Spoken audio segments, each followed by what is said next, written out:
मेरा नाम बिलासी तपनो है। मैं गुमला जिला से हूँ। हम लोग 3 भाई बहन हैं। हम लोग का परिवार का भरण पोषण मम्मी काम करती है, उसी से चलता है। अभी GDA का कोर्स कर रहे हैं। फिर यहाँ के बाद ऑन जॉब ट्रेनिंग के लिए कोडरमा भेजा जाएगा। वहाँ से आने के बाद जॉब करेंगे। उसके बाद फिर कुछ पैसा कमाएंगे, फिर NM करेंगे, उसके आगे का पढ़ाई करेंगे। मेरा नाम हेमलता कुमारी है। मैं सिमडेगा से हूँ। पहले हमारा घर का आर्थिक स्थिति बहुत अच्छा था, पर 2009 में अचानक मेरा मम्मी का डेथ हो जाने के कारण हमारा घर का स्थिति खराब हो गया, जिसके कारण हमें बीच में ही पढ़ाई छोड़ना पड़ा। और हम लोग 5-6 भाई बहन हैं, 1 भाई और 5 बहन। और अपना आर्थिक स्थिति खराब हो जाने के कारण अपना जीवन को चलाने के लिए कुछ भी काम करना था, जिससे हम दूसरे के यहाँ काम करने खेतों में गए, किसी का ईंट उठाने गए। और तब हमें काम करते हुए भी हम उसमें अच्छा से काम कर रहे हैं, फिर भी जो काम करवा रहा है वो हमको एक मजदूरी के रूप से इज्जत नहीं देता था, मतलब कि कुछ अलग व्यवहार करता था। तब मेरा मन में ख्याल आता था कि एक ही तो ज़िंदगी है और इस ज़िंदगी में कुछ ऐसा करना है कि हमको पैसा के साथ इज्जत भी मिले।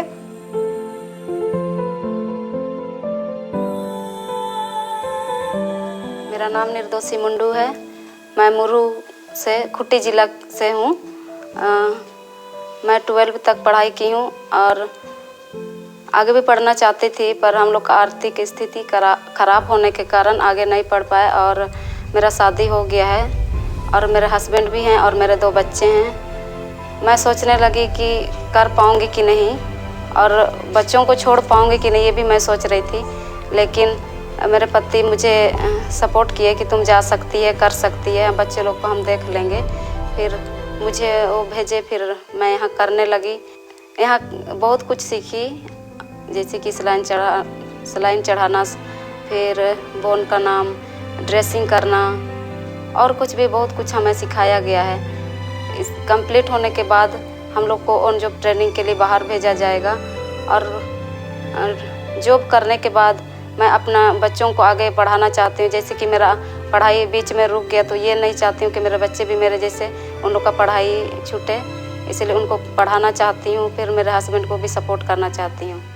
जो बेरोजगार लड़की लोग हैं, जो घर में बैठी हुई हैं, पढ़ाई छोड़ दिए हैं या फिर जो पढ़ रही हैं, उनके आगे भविष्य में और उनका ज़िंदगी लाइफ को अच्छा बनाने के लिए, बेहतरीन करने के लिए सिस्टर हम लोग को बताती हैं, रास्ता बताती हैं और हम लोग को जागरूक करती हैं। किशोरी महिलाओं, लड़कियों को जागरूक करती हैं। और बहुत यहाँ से, मेरे यहाँ शांतिपुरी से 2 लड़की लोग गई है, ट्रेनिंग में गई थी और ट्रेनिंग पूरा करके आई। और उनको ट्रेनिंग पूरा करने के बाद काम भी मिला और वो लोग कर रही हैं। और फिर और भी किशोरी लड़की लोग बोलती है कि दीदी हम लोग को भी बताइए, हम लोग भी ट्रेनिंग में जाएंगे।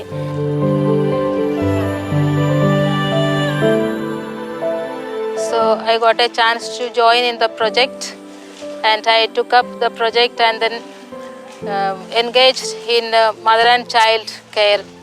I took 5 villages. I have 2 staffs too. With the staff I was going to the village by auto, by bus, sometimes walking, because I don't have a jeep in my place. And when I reach my village, I go with my staff behind motorcycle. I travel and I reach the village. Then mother and child care was my interest, so I visited the Anganwadis, especially when they were having vaccination program. So I saw the children, mothers, and then I had a good chance to talk to them and inquire about their health conditions. I saw many children malnourished, mothers anemic. So I talked to them personally. Then I started making tonic for them. And then from 22 onwards, 22, 23, I got another project to take care of adolescents. In the adolescent and youth project, we focus mainly on girls because many girls drop out before age. They are going other places to work and they get spoiled there, they are lost there, abandoned there. So I found out the girls who are such, and then we called them back. Somehow come back, some are still other places, other states, and then we tell them about menstruation, menstrual hygiene, about marriage, and we also found out a few girls before age they got married and then they are bearing children.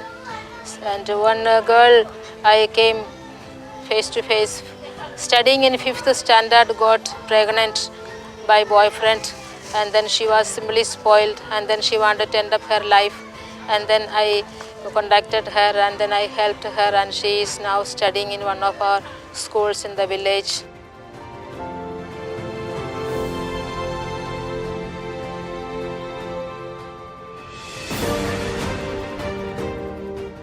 मेरा नाम Angela तमगड़िया है। मैं रामगढ़ ज़िला से हूँ। मैं inter तक पढ़ाई की हूँ। मेरे मम्मी पापा किसान हैं, खेती बाड़ी से घर चलता है। मुझे यहाँ नर्सिंग ट्रेनिंग के बारे में मेरे चाचा ने बताया तो मैं यहाँ पर आ गई। 3 महीना ट्रेनिंग की, उसके बाद मैं ऑन जॉब ट्रेनिंग के लिए गोड्डा गए इंटर्नशिप के लिए, और वहाँ पर एक्सपीरियंस किए। उसके बाद मुझे प्लेसमेंट मिला मुंबई में जॉब के लिए। मैं पहली बार जा रही हूँ बाहर।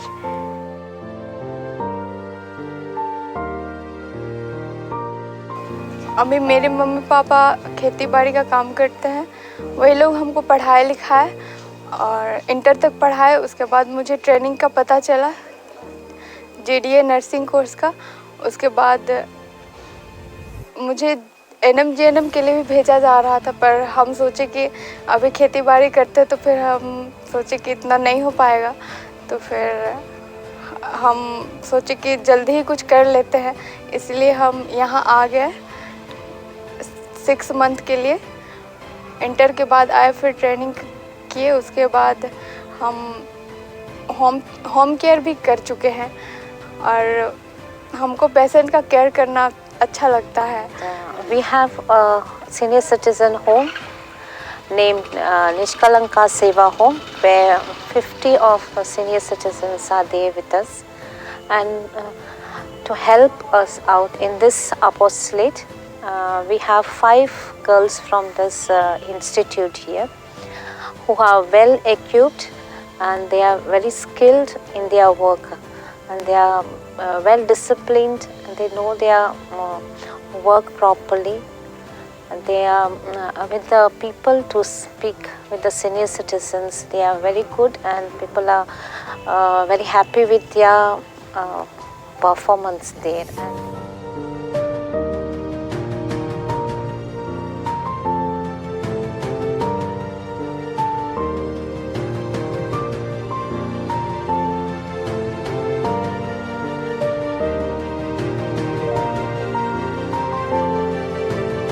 My experience here being with these people, and here Sister Nirmala and others, those who are taking care of these girls, it is very encouraging because there are many girls and many families are suffering without proper job, even financial problem, and their parents have not studied and take care of their brothers and sisters. And this course which they are having, the girls study here, they learn many things and good character, value, and they become soldiers, and they are able to reach out to the many people, those who are in need, especially those who are in bedridden, sick, suffering. They give the value what they have learned here. Looking at this, we feel proud and we are happy. All those who are supporting this course and these donors, those who are sacrificing and giving to bring up the poor, the marginalized, the tribal people whom they feel that we are useless, helpless.